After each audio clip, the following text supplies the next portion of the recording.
नमस्कार साथियों, स्वागत है आप सभी का मेरे वीडियो में। जैसा कि मैं आप सभी लोगों को बोला था कि छत्तीसगढ़ कृषि उपज मंडी अधिनियम 1972 की एमसीक्यूज की सीरीज पूरी होने के बाद हम लोग छत्तीसगढ़ प्रीलिम्स के एग्ज़ाम के पॉइंट ऑफ व्यू से जो 11 फरवरी को होने वाली है उसके लिए किसी इम्पोर्टेंट टॉपिक में एमसीक्यूज करेंगे, जिसके लिए मैं पोल भी डाला था, जिसमें आप लोगों के वोटिंग के अनुसार मैक्सिमम वोट मिला है छत्तीसगढ़ की जनजाति के संबंधित एमसीक्यूज के लिए।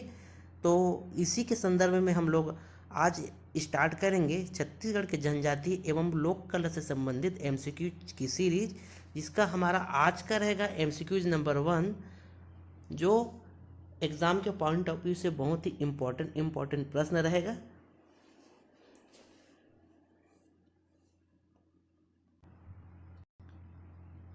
और इसका पीडीएफ भी मैं आप लोगों को प्रोवाइड करा दूंगा, तो उसके लिए आप लोग टेंशन मत लो।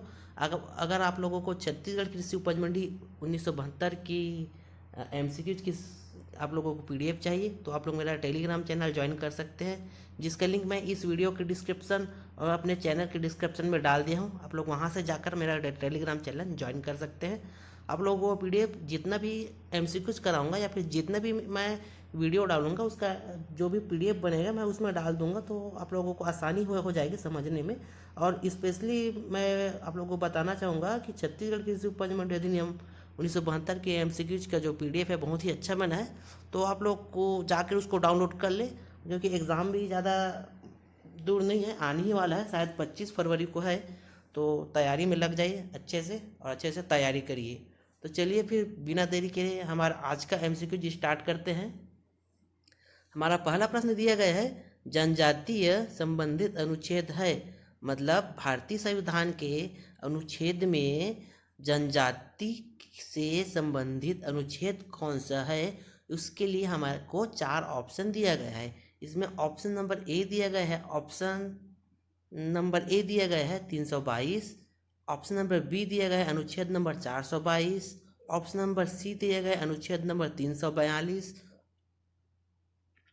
ऑप्शन नंबर डी दिया गया अनुच्छेद नंबर 242।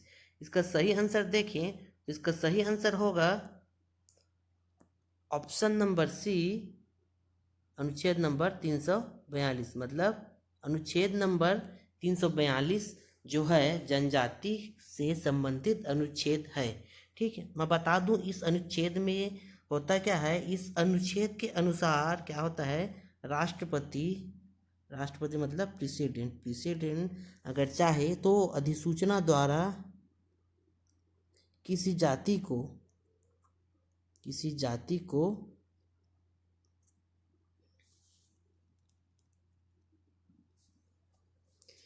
अधिसूचना द्वारा क्या करेगा, किसी जाति को जनजाति अर्थात एसटी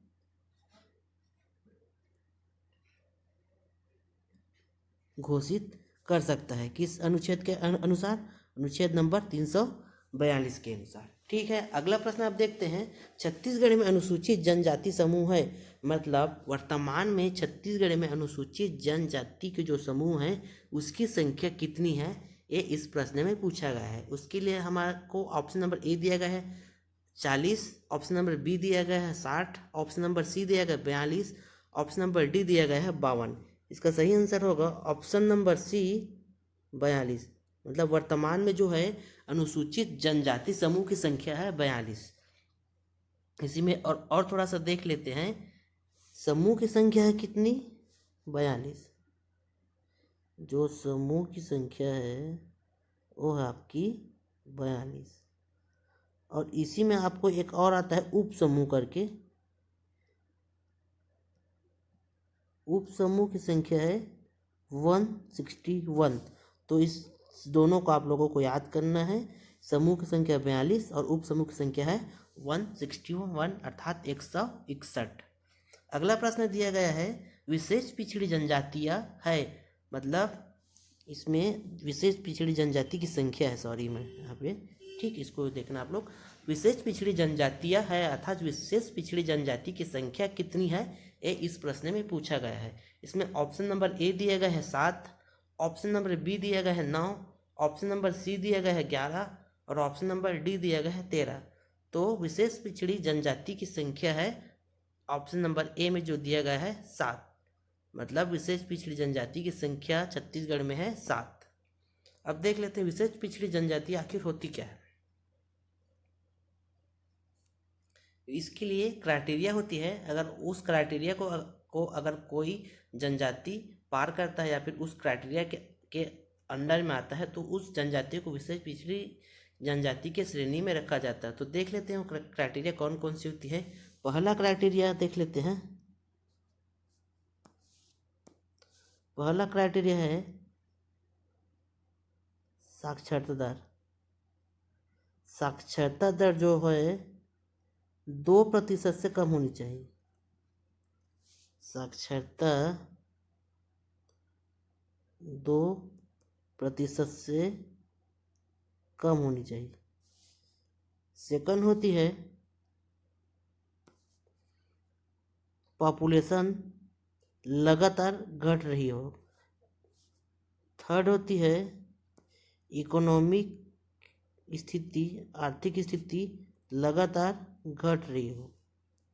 फोर्थ होता है कृषि से पहले जो किसी जनजाति के जीविकापार्जन का माध्यम था, है ना, उसी माध्यम को ये लोग अभी भी अपनाए रखे हैं। जैसे कि क्या क्या होता था कृषि से पहले? शिकार करना,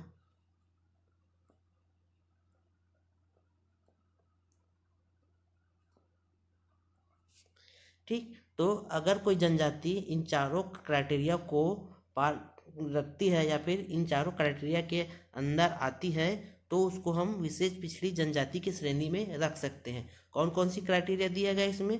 पहला, अगर किसी जनजाति का साक्षरता दर 2% से कम हो, या फिर सेकंड दिया गया है उसका पॉपुलेशन लगातार घट रही हो, और तीसरा क्या चीज़ है उसका इकोनॉमिक या फिर आर्थिक स्थिति लगातार घट रही हो, और चौथा कृषि से पहले जो जीविकोपार्जन का माध्यम था जैसे कि शिकार करना, वनोपज ग्रहण करना और बहुत सारी चीज़ें थी, उस माध्यम को अभी भी ये लोग अपनाए रखे हैं। तो ऐसी जनजातियों को हम लोग विशेष पिछड़ी जनजाति के अंदर में रखते हैं, जिसकी संख्या कितनी बताया मैं? 7, ठीक है। इसके साथ साथ एक और प्रश्न आ सकता है इसमें कि 7 तो है, कितनी है संख्या? 7।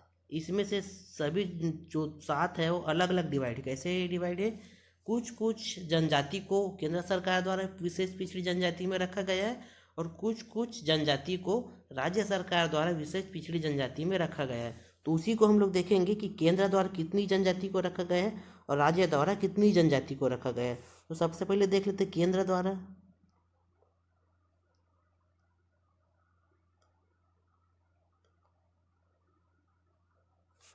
तो केंद्र द्वारा 5 जनजाति को विशेष पिछड़ी जनजाति की श्रेणी में रखा गया है और राज्य सरकार द्वारा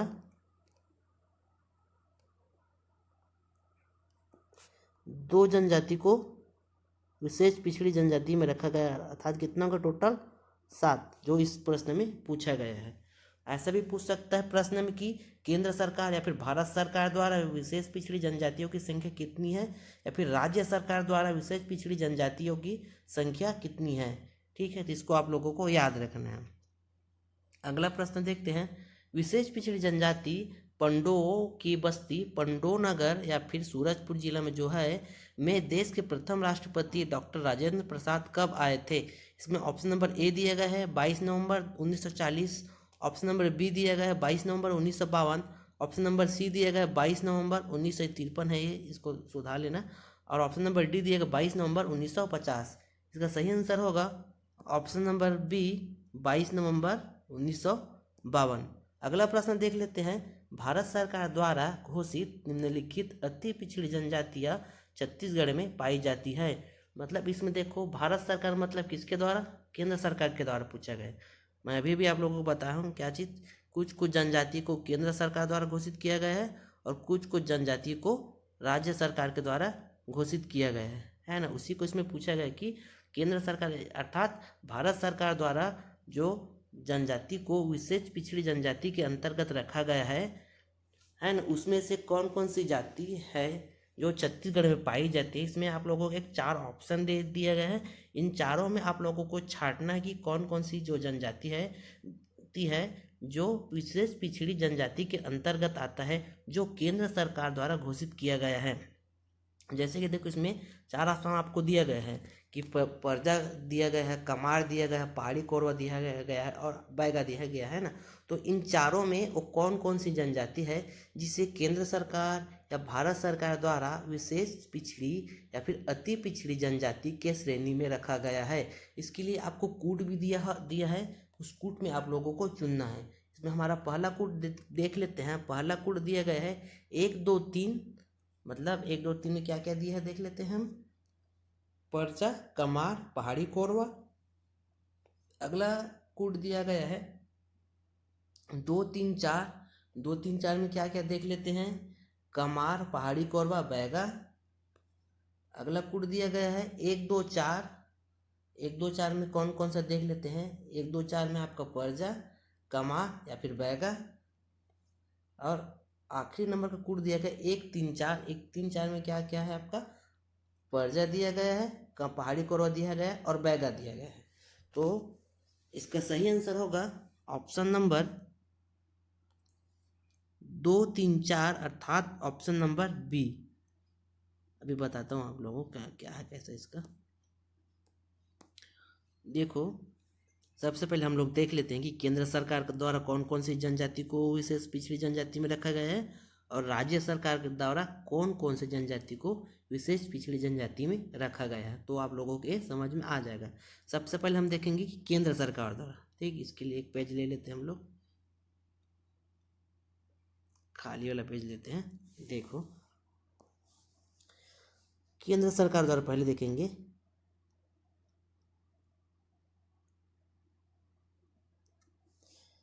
केंद्र सरकार द्वारा किसको सबसे पहले रखा गया है,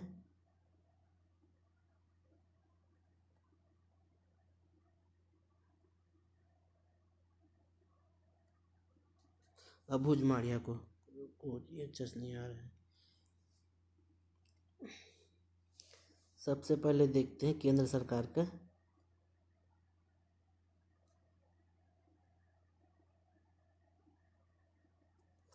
केंद्र सरकार के द्वारा रखा गया है पहला जो है अबूझ माड़ या फिर अबूझ माड़िया। सेकंड है बैगा।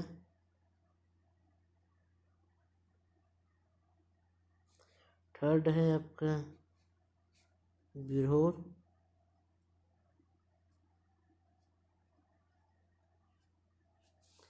फोर्थ है आपका कमार और फिफ्थ है आपका पहाड़ी कोरवा।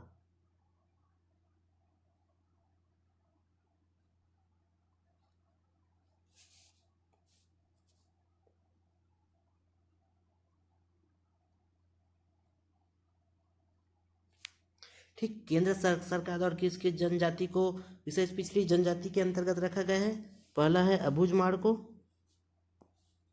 कौन से, पहला है अबूझ माड़ को, दूसरा बैगा को, तीसरा बिरहोर को, चौथा कमार और पांचवा पहाड़ी कोरवा। इस तो अब देख लेते हैं प्रश्न में क्या क्या दिया गया है। इस प्रश्न में क्या दिया गया था आपका, जो हम लोग आंसर क्या लिए, हम लोग 2 3 4 लिए हैं, ठीक। तो देख लो कमार है, जो मैं अभी भी आप लोगों को बताया हूँ, कमार को रखा गया है।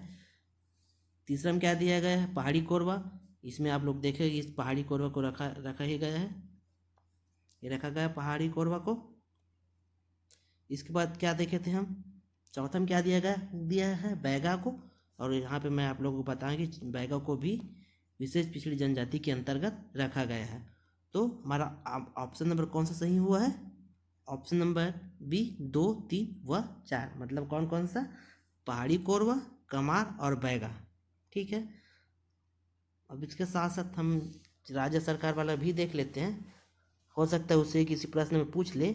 अगर राज्य सरकार की बात करें तो सिर्फ 2 जनजाति को विशेष पिछड़ी जनजाति के अंतर्गत रखा गया है। वो जनजाति कौन कौन सा देख लेते हैं, राज्य सरकार करके लिख लेते पहले।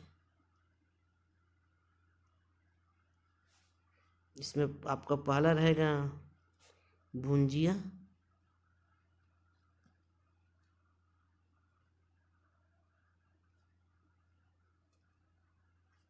दूसरा रहेगा पंडो, इसी को पंडुप भी बोलते हैं। पहला मैं क्या बताया था, भुंजिया,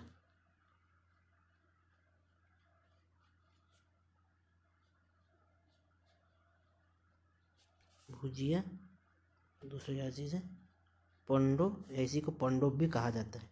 ठीक, तो आप लोगों को समझ में आ ही गया होगा कि क्या केंद्र सरकार द्वारा किसको रखा गया है, अबूझमाड़, बैगा, बिरहोर, कमार, पहाड़ी कोरबा को, और राज्य सरकार द्वारा किसको किसको रखा गया है, भुंजिया व पंडोप को। राज्य सरकार द्वारा 2 और केंद्र सरकार द्वारा 5, टोटल कितना होता है 7। आप लोगों को बता ही था पिछले वाले प्रश्न में। ठीक है, तो इसको आप लोगों को याद रखना है। अब देख लेते हैं हमारा अगला प्रश्न क्या दिया गया है। अगला प्रश्न दिया गया है, निम्न में कौन सी विशेष पिछड़ी जनजाति नहीं है। अब अभी आप लोगों को मैं बता दूं कि कौन कौन सी विशेष पिछड़ी जनजाति के अंतर्गत है और कौन कौन सी जनजाति को केंद्र सरकार द्वारा घोषित किया गया है और कौन कौन सी जनजाति को राज्य सरकार द्वारा घोषित किया गया है। ठीक, तो इस प्रश्न का उत्तर आप लोग मेरे को कमेंट करके बताइए कि कौन सी जनजाति जो है विशेष पिछड़ी जनजाति के अंतर्गत नहीं आता है या फिर विशेष पिछड़ी जनजाति नहीं है। अगला प्रश्न देखते हैं। अब अगला प्रश्न दिया गया है, छत्तीसगढ़ की सबसे बड़ी जनजाति है। इसमें ऑप्शन नंबर ए दिया गया है गोंड, ऑप्शन नंबर बी दिया गया मुड़िया, ऑप्शन नंबर सी दिया गया उराव और ऑप्शन नंबर डी दिया गया है बैगा। इसका सही आंसर होगा option number A Gond. Gond जनजाति है वो छत्तीसगढ़ के जनजाति के अंतर्गत सबसे बड़ी जनजाति कहलाती है, अर्थात जो मैक्सिमम जो जनजाति है वो गोंड जनजाति के ही पाए जाते हैं छत्तीसगढ़ में। ठीक है, अगला प्रश्न देखते हैं, धनका किस जनजाति की उपजाति है। इसमें ऑप्शन नंबर ए दिया गया है बिंजवार, ऑप्शन नंबर बी दिया गया है धनवार, ऑप्शन नंबर सी दिया गया है हल्बा और ऑप्शन नंबर डी दिया गया है उरांव। इसका सही आंसर होगा ऑप्शन नंबर डी उरांव। धनका जो है उरांव जनजाति की एक उप जनजाति या फिर उपजाति होती है। अगला प्रश्न देखते हैं। अब कंवर, ये कंवर एक ही है। कंवर या फिर कंवार जनजाति का निवास क्षेत्र मुख्यतः किस जिले में नहीं है। इसको आप लोगों को देखना भाई, इसमें क्या पूछा गया है कि नहीं है पूछा गया है करके गलती से या फिर जल्दबाजी में गलत आंसर लगा के नहीं आना है, क्योंकि बहुत ही मिस्टेक होता है इसके कारण।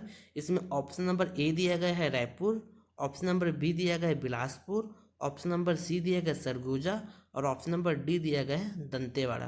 तो आप लोगों को मैं बता दूं, कंवर जनजाति जो है उत्तरी क्षेत्र के जनजाति के अंतर्गत आता है।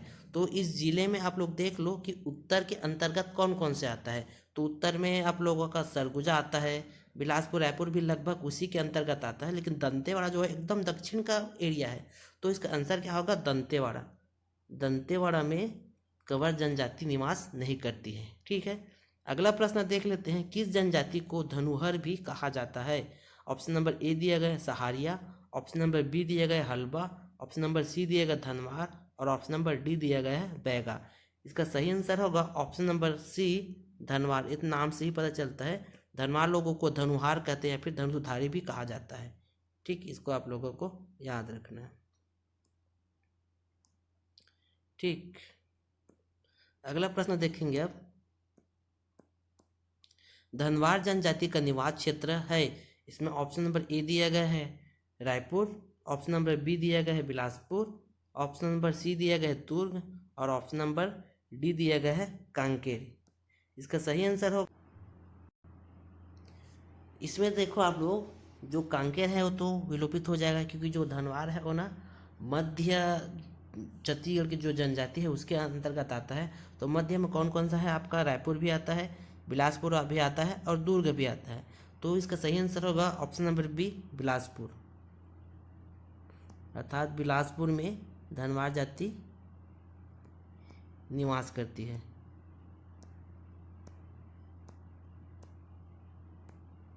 ठीक, अगला प्रश्न है छत्तीसगढ़ में सर्वाधिक साक्षरता प्रतिशत किस जनजाति में? मतलब सर्वाधिक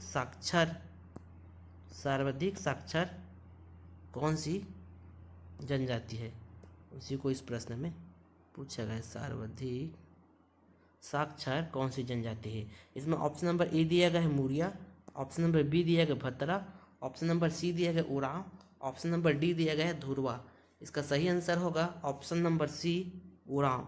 उरांव जनजाति जो है सबसे साक्षर है। ठीक, अगला प्रश्न देख लेते हैं हम।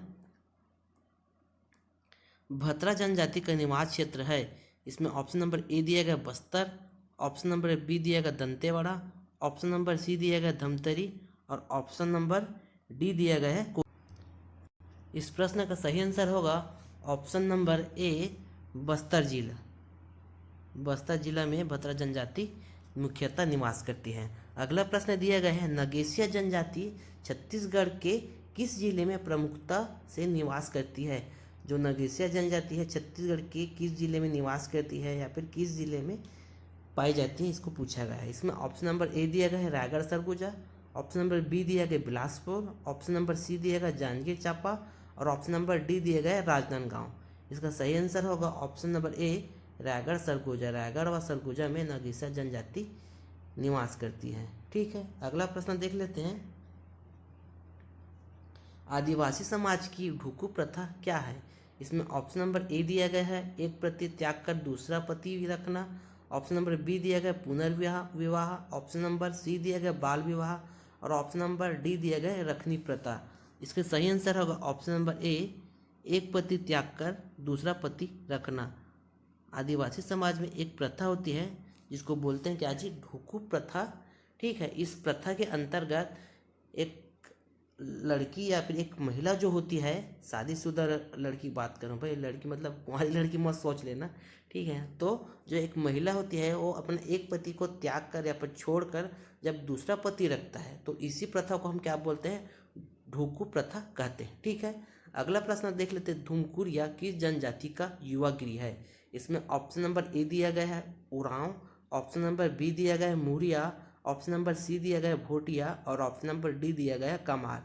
इसका सही आंसर होगा ऑप्शन नंबर ए उरांव जनजाति के जो युवा गृह होता है उसको धूमकुरिया कहा जाता है। ठीक है, अब अगला प्रश्न देख लेते हैं। अगला प्रश्न दिया गया है कमार जनजाति का निवास क्षेत्र है। इसमें ऑप्शन नंबर ए दिया गया है गरियाबंद जिला, ऑप्शन नंबर बी दिया है बिलासपुर जिला, ऑप्शन नंबर सी दिया बस्तर जिला, ऑप्शन नंबर डी दिया गया है सरगुजा जिला। इसका सही आंसर होगा ऑप्शन नंबर ए गरियाबंद जिला। कमार जनजाति जो है मुख्यतः गरियाबंद जिला में निवास करती है। ये प्रश्न कई बार आया है कि कमार जनजाति मुख्यतः कहाँ निवास करती करके, तो इसको आप लोगों को एकदम अच्छे से याद रखना है कि गरियाबंद जिला में, और गरियाबंद जिला को जो बिंद्रा नवागढ़ तहसील है ना वहाँ मुख्यतः निवास करती है। इसको भी आप लोगों को याद रखना है।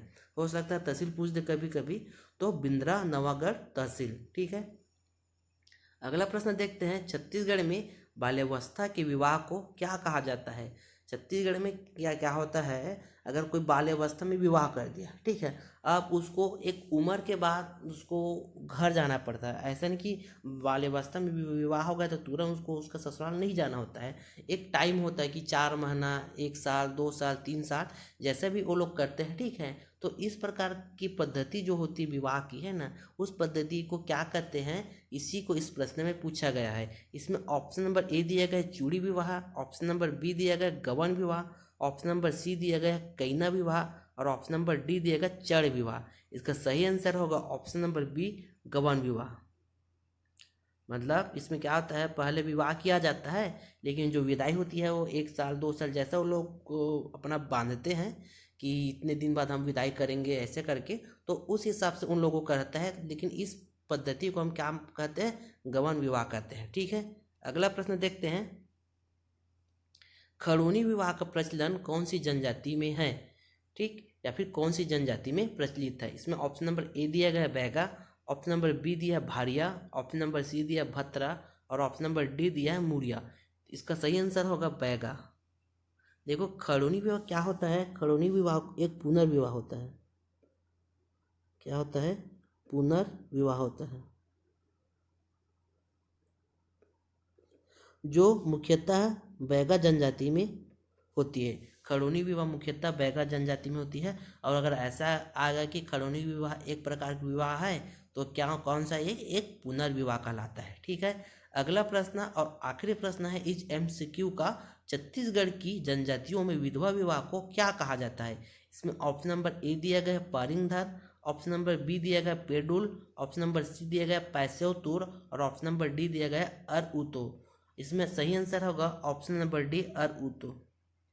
अरउतो विवाह को विधवा विवाह कहा जाता है, अर्थात इस विवाह पद्धति के अनुसार विधवाओं का विवाह कराया जाता है। इसको क्या कहा जाता है, अरउतो विवाह पद्धति कहा जाता है। ठीक है, देखो जी, जितने भी विवाह है, जितने भी इसमें जनजाति के बारे में दिया गया है ना, उसके लिए जब मैं क्लास लाऊंगा ना तो और अच्छे से डिटेल में मैं बताऊंगा। मेरे को खुद अच्छा नहीं लग रहा है कि मैं ऐसे ही बता रहा हूँ, क्योंकि देखिए पारिंगधन दिया है, पेडुल दिया, पैसोतुर दिया, अरउतो। मेरा मन खुद कर रहा है कि मैं सभी को डिटेल में बताऊं, लेकिन क्या है, एक एक इंस्टेंट रिवीजन करा रहे हैं हम लोग ना, इसलिए फिलहाल आप लोग जो मैं बता रहा हूँ ऑप्शन जो क्या सही है उसके बारे में तो थोड़ा सा डिटेल बता रहा हूँ, उसको आप लोगों को याद रखना है, क्योंकि हो सकता है इसमें पूछ दे कि अरउतो क्या होता है। और इसके साथ में अभी मैं बताऊं कि खड़ोनी विवाह, ये तो पता कि खड़ोनी विवाह बैगा जनजाति में प्रचलित है, लेकिन वो है क्या खड़ोनी विवाह, कौन सी पद्धति या फिर खड़ोनी विवाह में होता क्या करके, तो मैं बता दिया क्या चीज़ पुनर्विवाह है ना। इसी प्रकार से और पिछले प्रश्न में मैं थोड़ा व्याख्या करते जा रहा हूँ, ताकि आप लोगों को अगर एग्जाम में थोड़ा सा भी क्लिक करे माइंड तो आसानी से बना लोगे। इसलिए मैं थोड़ा सा इसका सार बता रहा हूँ, लेकिन मेरा खुद मन कर रहा है कि पूरा बताऊँ। इसके लिए मैं क्लास लाऊंगा ना तो छत्तीसगढ़ पूरा क्लास करेंगे हम लोग, तो पूरा A to Z मतलब 0 से लेकर पूरा 100 तक आप लोगों को कराऊंगा, उसमें मैं पूरा बताऊंगा आप लोगों को। ठीक है, तो आज का था हमारा MCQs, खैर यहीं पे ख़त्म होता है। अगला MCQs में मिलेंगे अब, हो सकता हो कल आए या परसों आए, देखते हैं। बनाता हूँ, पहले तो MC कुछ बनाना पड़ेगा, फिर उसके बाद फिर एडिटिंग रिकॉर्डिंग करके फिर अपलोड करना पड़ेगा। तो अगर मेरा वीडियो आप लोगों को अच्छा लगता है तो मेरे चैनल को सब्सक्राइब करें। और जो जो ज़रूरतमंद है, जो जो तैयारी कर रहे हैं ना, कोई भी कंपटीशन एग्ज़ाम की तैयारी कर रहे हैं है ना, उन लोगों को मेरे वीडियो को शेयर करें और उन लोगों को बोले कि मेरा चैनल सब्सक्राइब करें। और अगर आप लोगों को अच्छा लगता है मेरा वीडियो तो आप लोग लाइक भी करें भाई। ठीक है, तो फिर मिलते हैं हम लोग अगले वीडियो में, तब तक के लिए आप लोगों को सभी को जय जोहार, जय छत्तीसगढ़, जय हिंद। और मेरा वीडियो देखने के लिए बहुत बहुत धन्यवाद।